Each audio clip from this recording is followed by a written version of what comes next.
eu sou Camila Pereira e eu vou conversar com vocês um pouquinho sobre o sistema muscular, né? Então, nós vamos entender as suas generalidades nessa aula de hoje. Bom, a função principal do sistema muscular é produzir movimento, né? Então, ele produz movimento corporal associado a ossos e articulações, garantindo funções básicas como andar, correr, falar, né? Abrir e fechar os olhos. Assim como ele estabiliza o movimento, então é a partir da associação do músculo com a articulação, estabilizando-a, né? Nós conseguimos nos manter em pé, nos manter sentados e deitados.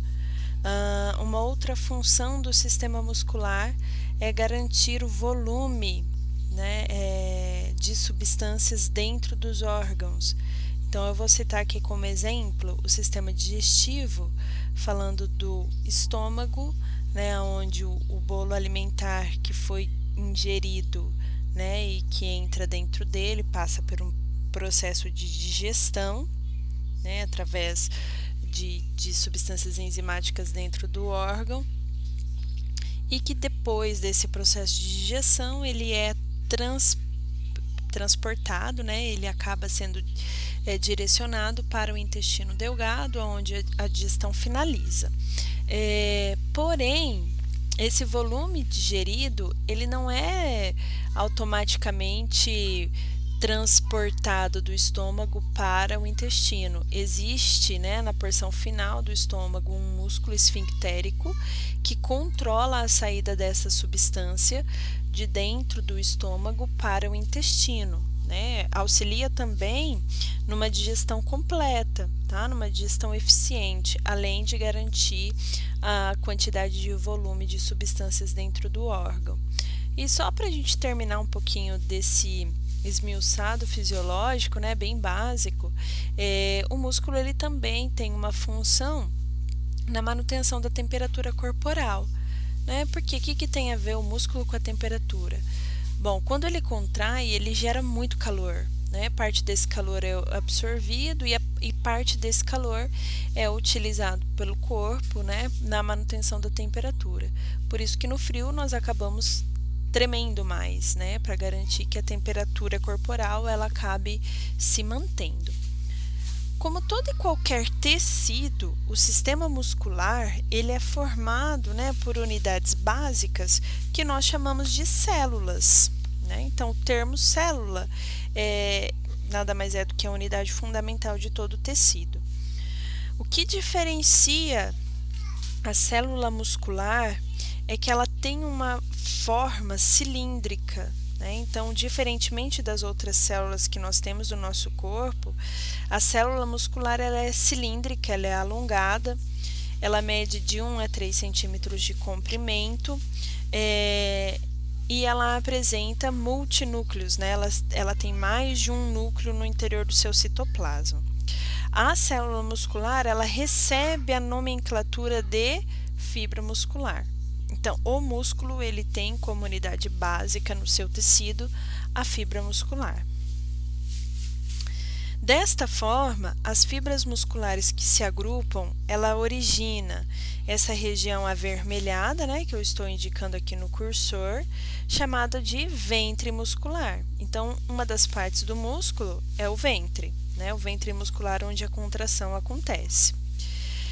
E associado ou interligado ao ventre muscular, nós temos os tendões, que é um tecido conjuntivo que vai garantir a inserção do músculo em outra estrutura, né? Podendo ser osso, podendo ser músculo, podendo ser a pele, podendo ser uma articulação, que são os tendões.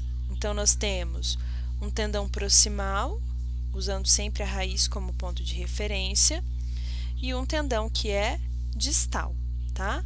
O tendão proximal nós vamos chamar de cabeça. O tendão distal nós vamos chamar de cauda. Então, o músculo ele é formado pelo ventre muscular, pelo tendão proximal chamado de cabeça e pelo tendão distal chamado de cauda, ok? Lembrem disso porque ele é ponto de classificação mais à frente. Bom, então desde o princípio, né, eu estou dizendo a vocês que a propriedade muscular é contração. A contração, ela nada mais é do que a diminuição do comprimento muscular através de um estímulo, né? E esse estímulo ele é gerado pelo sistema nervoso, tá? Então eu trouxe dois exemplos aqui nessa imagem abaixo para vocês entenderem mais claro o que eu estou me referindo. Então nós vemos na imagem à esquerda um músculo relaxado e na imagem à direita um músculo contraído. O que diferencia essas duas figuras?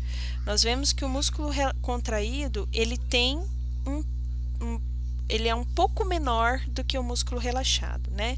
Então ele pode reduzir o seu tamanho até 1/3 do seu comprimento, tá? O músculo contraído, a condição dele é essa, é a redução do seu tamanho. A palavra músculo, ela vem do latim e ela, quando a gente vai lá defini-la, nada mais é do que ratos, tá? Porque os anatomistas daquele período, eles entendiam que os músculos, eles aparentavam pequenos animais que se moviam abaixo da pele, ok? Bom, o músculo, ele é constituído por alguns elementos, né? Então, nós já vimos que o primeiro constituinte muscular é sua célula, chamada de fibra muscular. Essa fibra, ela se agrupa para a formação do ventre.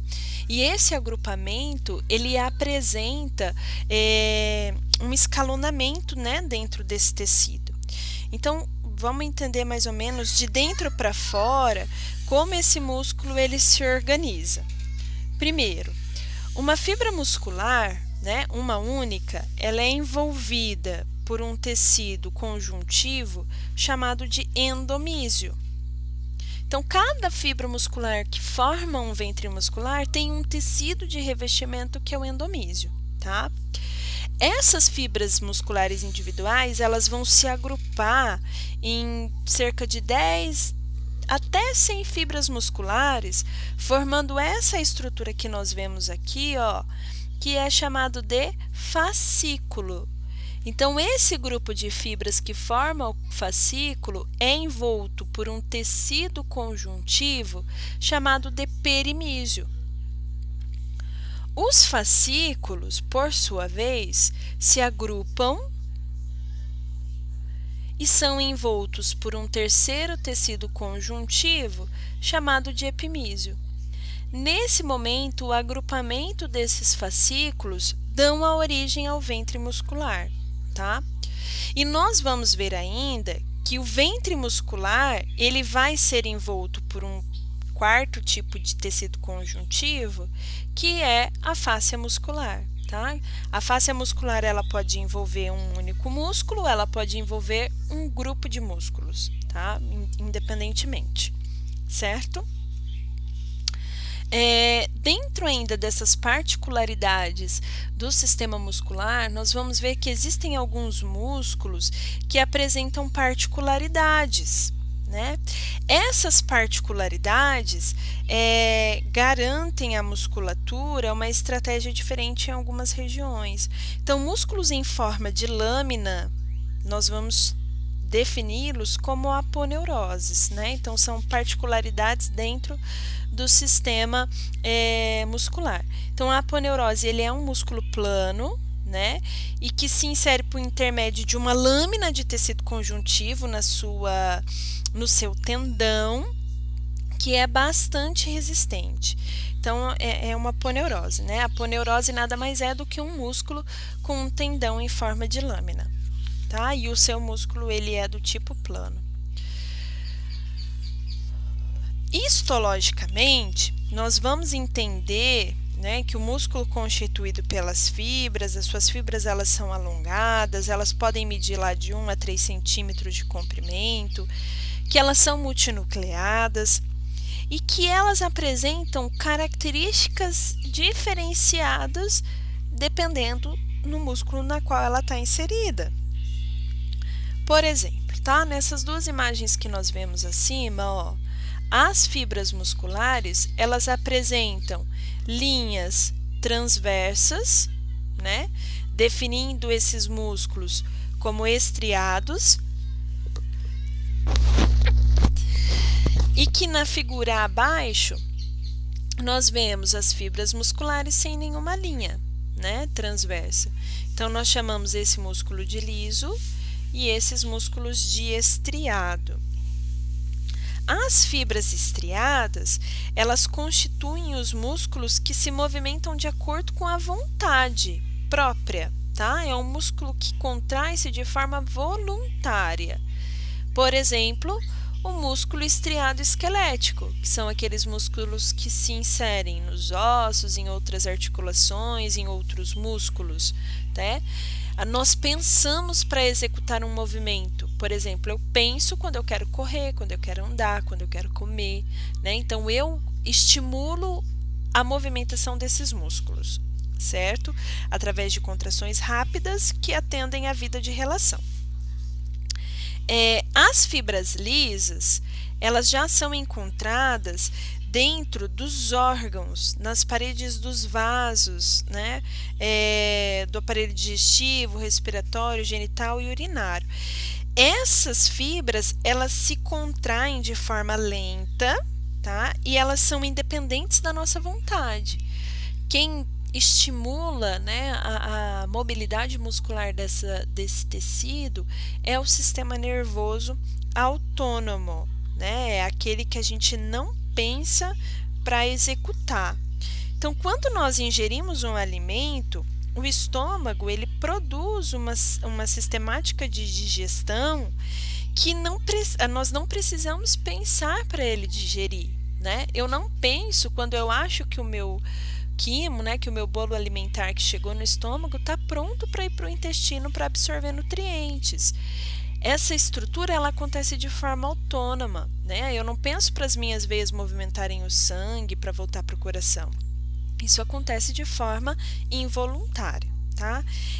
Nós chamamos essa vida, né, essa relação de relação vegetativa, tá? Não precisamos pensar para executar.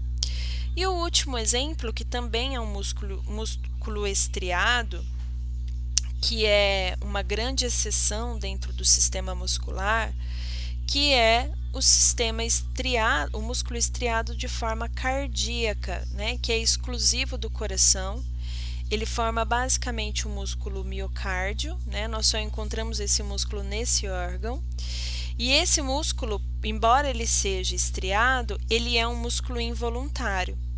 Então, as fibras, elas funcionam de formas independentes, né? É inervado pelo sistema nervoso autônomo. A gente não pensa para fazer esse músculo desempenhar a sua função, tá? Porém, ele é do tipo estriado, ok? Agora que nós conhecemos um pouquinho como os músculos são formados, como é a constituição de um tecido muscular, as suas partes e a forma como eles se movimentam, guiados ou não pelo sistema nervoso, nós começamos a classificação dos músculos. Então, a primeira classificação é quanto à forma. Lembram lá quando nós falamos em ossos e nós classificamos os ossos em 7 tipos de formas, usando 3 medidas básicas, comprimento, largura e espessura? Essas mesmas medidas básicas nós vamos usar para a musculatura, embora ela tenha uma quantidade de classificação menor, tá? Então, a primeira classificação é aquela que nós chamamos de músculo longo. Qual que é a característica do músculo longo? Ele é mais comprido do que largo e espesso, tá? Essa é a primeira classificação muscular. A segunda classificação muscular é o músculo chamado de curto. Qual que é a característica de um músculo curto? O comprimento, a largura e a espessura se equivalem, têm a mesma medida, tá? Que é um exemplo aqui, o músculo masseter.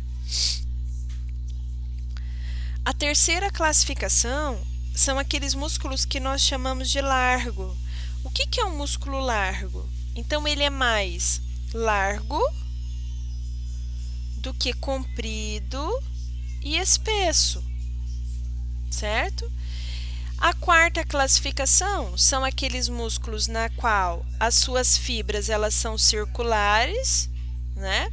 Então nós chamamos esses músculos de esfinctéricos, né? Que são os músculos circulares. Então essas são as 4 classificações que nós referimos quanto à forma. Então nós temos músculos que são longos, porque eles são mais compridos do que largos e espessos.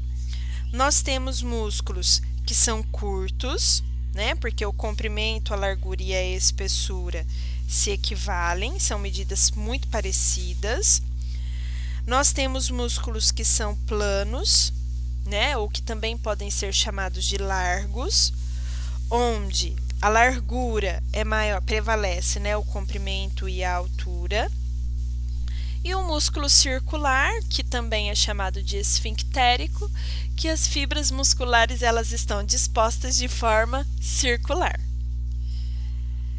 Beleza, então depois de classificar os músculos quanto à forma, lembram que eu falei para vocês que o músculo ele tem 2 tendões, um tendão proximal e um tendão distal. O tendão proximal nós vamos chamar de cabeça. Então, nós vamos ver que os músculos eles podem ter várias cabeças, desde 1 a 4, né? Então, o músculo que tem 2 cabeças, como esse aqui à esquerda, nós vamos chamar de bíceps. Um músculo com 3 cabeças, nós chamamos de tríceps. Um músculo com 4 cabeças, nós chamamos de quadríceps. Então, bíceps braquial é um exemplo, né? O bíceps inserido no braço. Tríceps braquial, que também é um tríceps inserido no braço. E o quadríceps femoral, que é um músculo da coxa. Bom, então nós já começamos a classificação quanto à cabeça, agora nós vamos classificar quanto ao ventre. Então, nós vemos, ó, nessa imagem à esquerda, um ventre inteiriço. Então, nós chamamos esse ventre de monogástrico.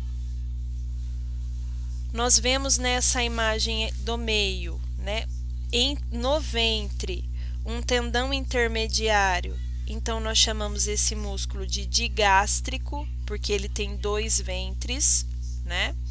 Esses ventres são divididos por esse tendão intermediário.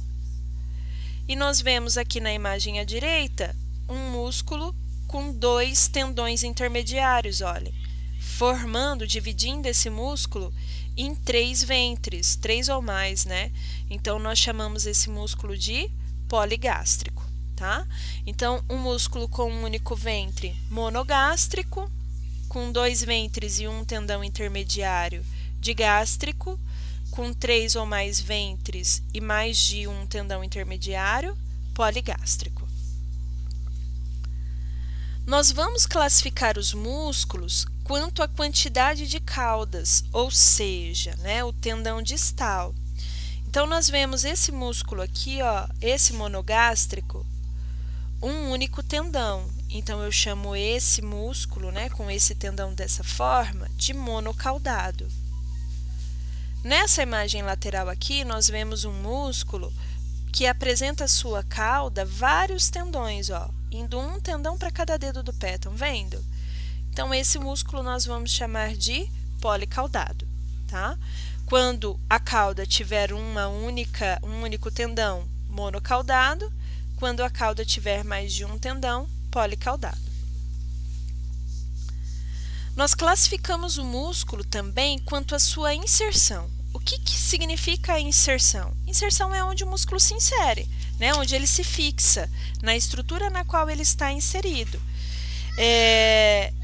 A inserção ela é livre em sua parte média, né? Então, a sua parte mediana. E aí nós vemos que existem 3 tipos de inserção. Músculos que se inserem em ossos, então nós vamos chamar esses músculos de esqueléticos, né? Como nós vemos aqui, ó, masseter. Músculos que se inserem na pele, né? Ou na cutis, então eles são chamados de cutâneos.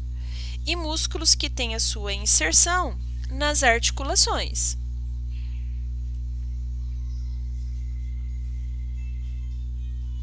Tá?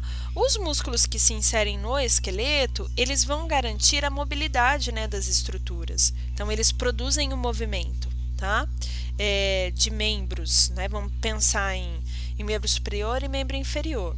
Os músculos cutâneos, eles têm apenas uma única eles têm no mínimo uma inserção na pele e eles vão garantir a expressão, né?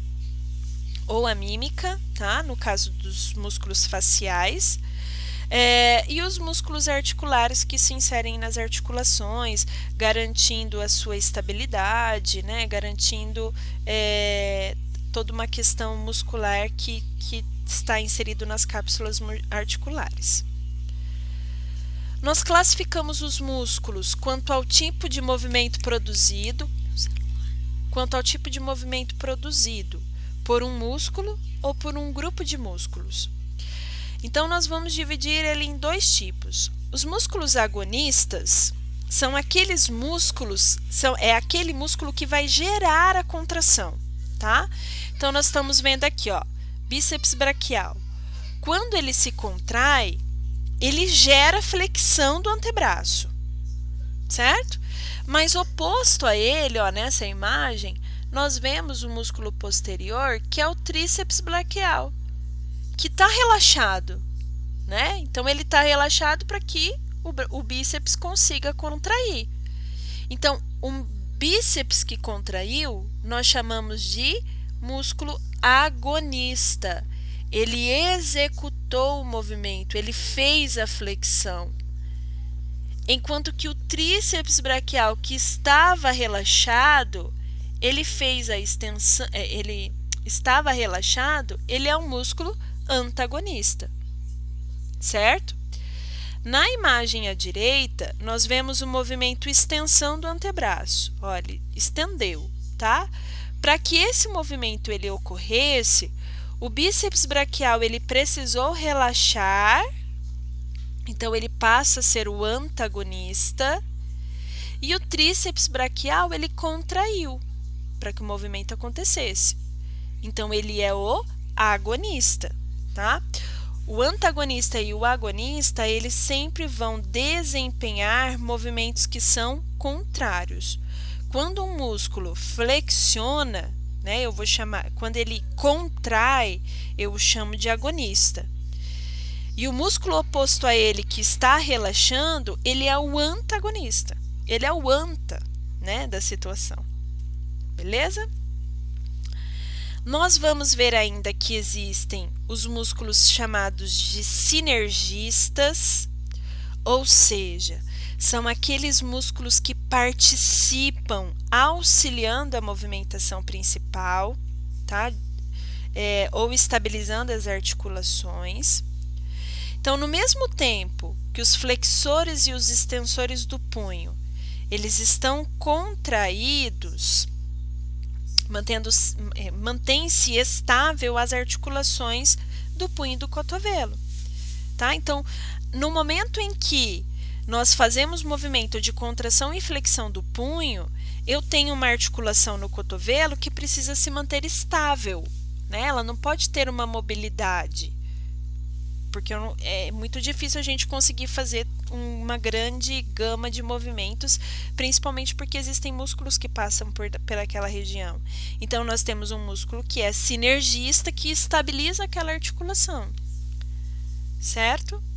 E o quarto tipo, que são aqueles músculos chamados de fixadores, eles estabilizam a origem do músculo agonista, tá? De modo que ele possa agir mais eficiente. Então, quando o agonista está contraído, eu tenho um músculo que está inserido na articulação. Aqui, por exemplo, vamos pegar o bíceps, tá?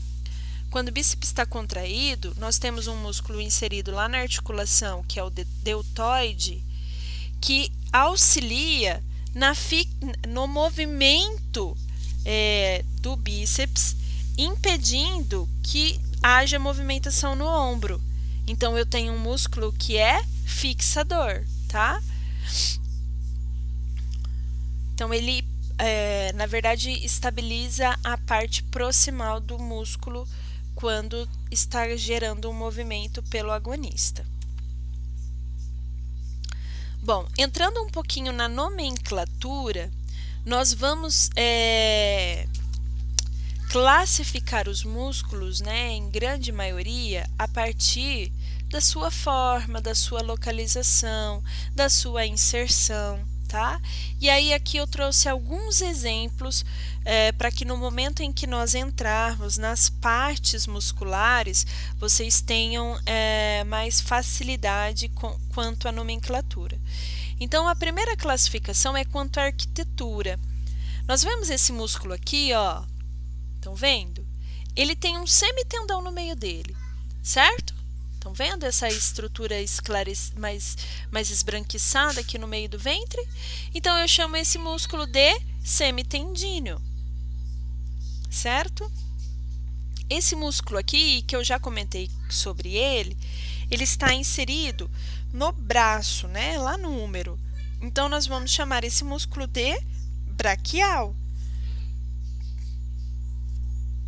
Nós temos músculos que nós vamos denominá-los quanto à sua função.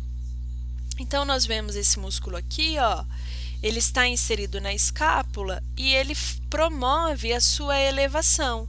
Então, nós chamamos esse músculo de levantador da escápula. Nós vemos que são esses aqui, ó, tá? Então, nós vemos os levantadores da escápula. Acima do levantador da escápula, nós vemos esse músculo em forma de trapézio, que é uma forma geométrica, então nós vamos chamar esse músculo de trapézio, tá? Que tem formato de capuz de blusa abaixada.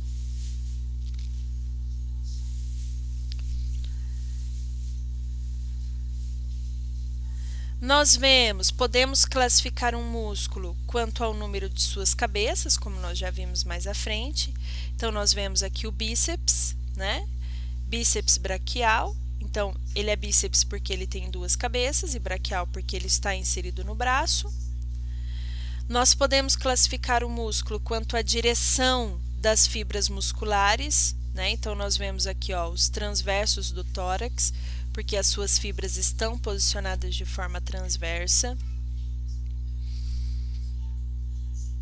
Nós podemos classificar os músculos quanto ao número de as suas inserções. Então, nós vemos aqui, ó, cabeça, lá processo mastoide. Aqui nós vemos clavícula e externo. Então, eu vou chamar esse músculo aqui, ó, de externo clidomastoide, tá? Então, externo, clidomastoide, tá? Músculo externo clidomastoide. É uma denominação quanto ao número de inserções. Nós podemos classificar quanto à forma e tamanho. Então, nós vemos aqui músculo redondo maior, certo? Então, ele é arredondado e o seu comprimento é maior do que o redondo menor. Nós podemos classificar um músculo quanto à sua função. Então, nós vemos músculo pronador redondo. Quanto à inserção em tamanho, então, músculo fibular longo, tá? Que seria esse. Eu comentei um pouquinho com vocês, né? Então, os músculos, eles são envolvidos por um tecido externo chamado de fáscia muscular. É uma lâmina de tecido conjuntivo que envolve o músculo. Ela apresenta bainha elástica de contenção e auxilia no deslizamento dos músculos entre si, tá? Às vezes as faces musculares, elas apresentam uma espessura grande, né, podendo contribuir para prender o músculo ao esqueleto. Então, a fáscia muscular, ela é um tecido conjuntivo de revestimento muscular extremamente importante, tá? Ela pode estar associada a um único músculo ou a um grupo de músculos, como nós vemos aqui, tá? Além de revestir e de auxiliar no deslizamento muscular, ela também pode, em algumas situações, né, dependendo da sua espessura, auxiliar na fixação do músculo no osso, né, em outro músculo e assim por diante. tá? A fáscia muscular, ela é um anexo muscular, ela faz parte, né, daquela estrutura.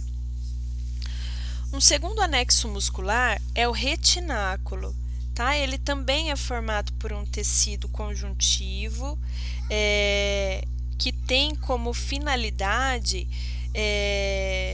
envolver e prender vários tendões no lugar. Então, por exemplo, aqui, ó, nós vemos um tendão policaudado, né? Então, nós temos um tendão para cada dedo. E na região de punho, eu preciso fixar esses tendões. Então, eu tenho esse anexo de tecido conjuntivo que prende os tendões em uma mesma região. Então, nós chamamos esse anexo de retináculo, certo? É como se fosse um prendedor, gente. Ele serve para prender vários tendões em uma mesma área, tá?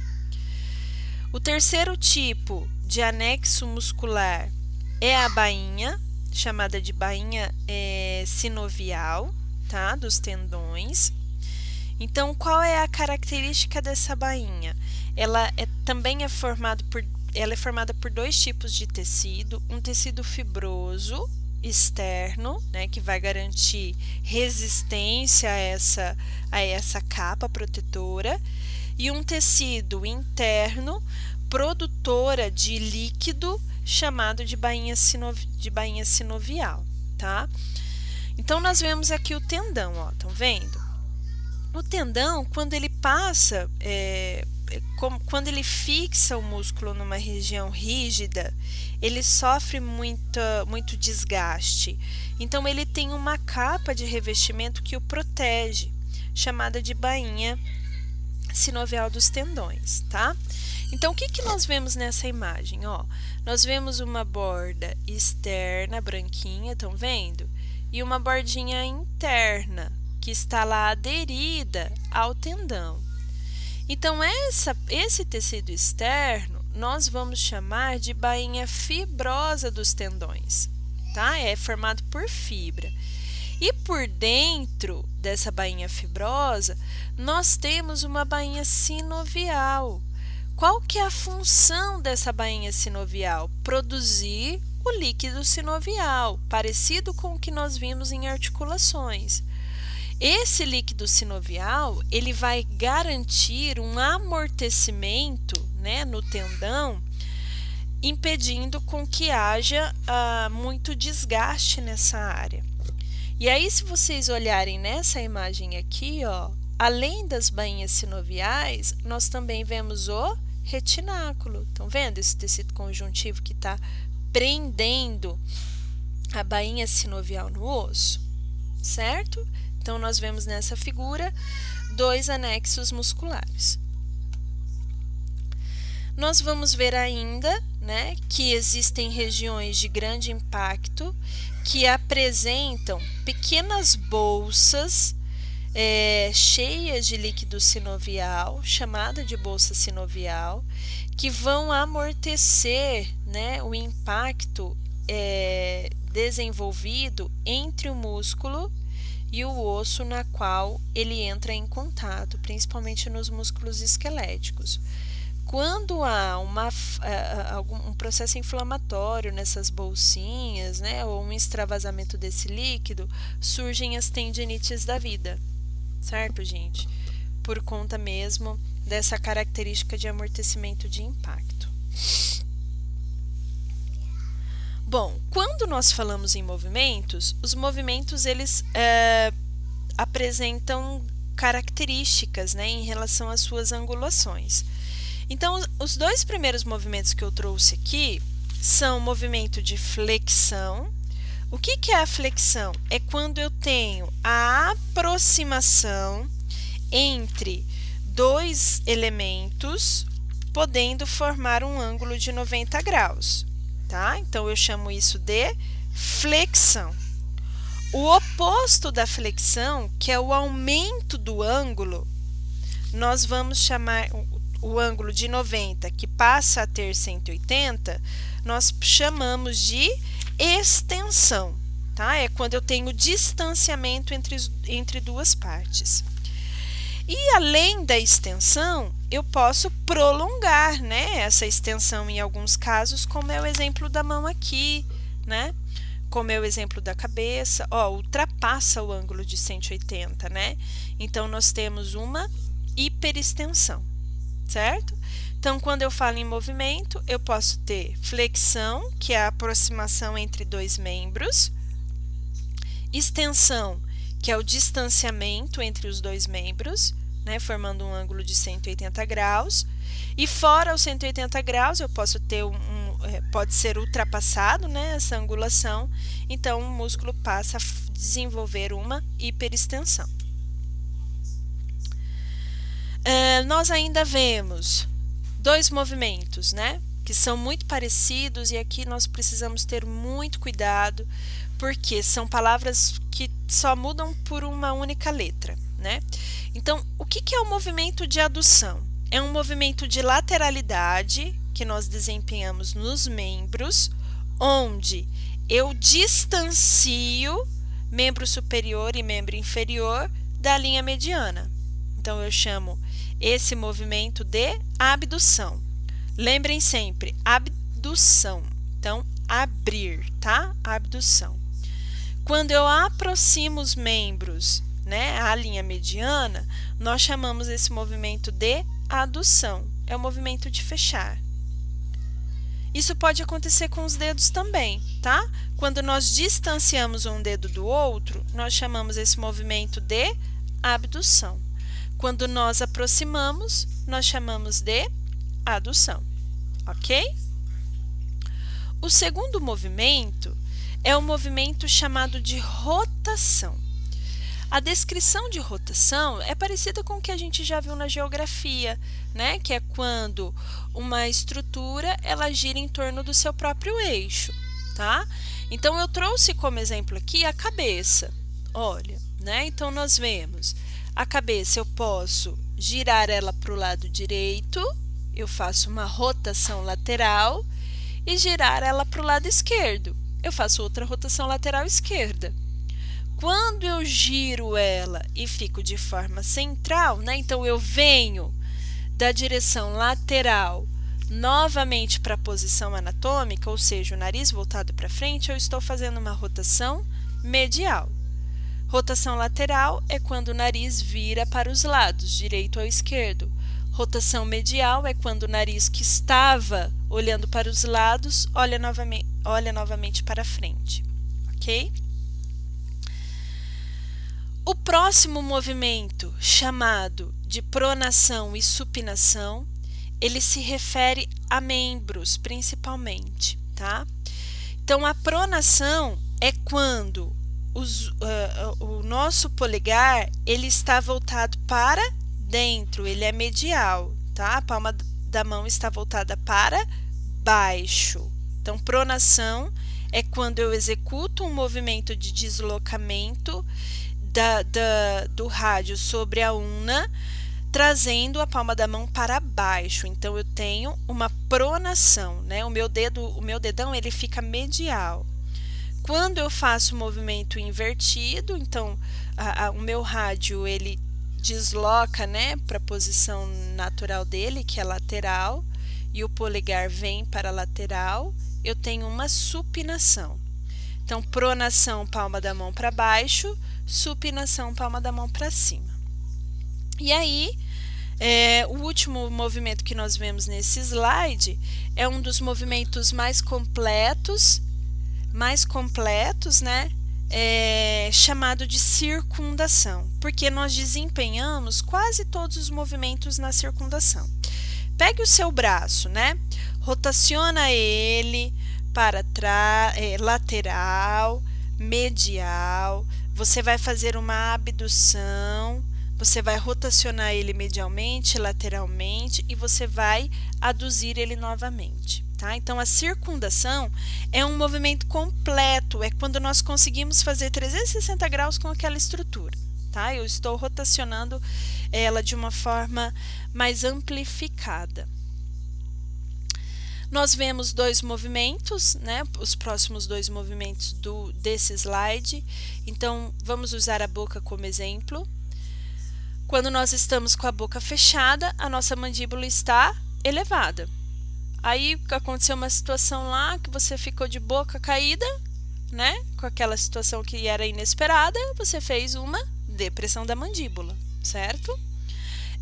Nós vemos nas duas imagens ao lado a protrusão, que é quando eu empurro a minha mandíbula para frente, e a retração é quando eu trago a minha mandíbula para trás.